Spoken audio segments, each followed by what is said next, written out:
ఒక అందమైన అమ్మాయిని ప్రేమించి ఆ అమ్మాయి దొరకకుండా ఉంటే, మిస్ అయిపోతే, వెళ్ళిపోతే అది ఎంత బాధేస్తుంది మనిషికి కదా.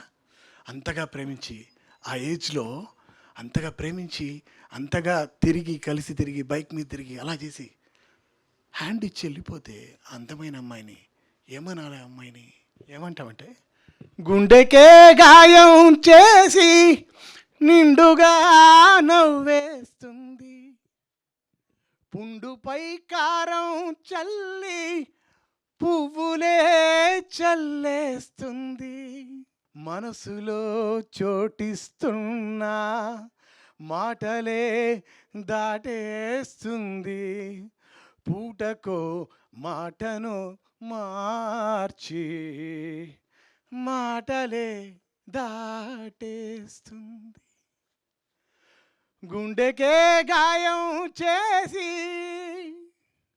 అలాంటి సన్నివేశమే మళ్ళీ పాపం ప్రతాప్ ఈ సినిమాలో నాకు కనబడింది.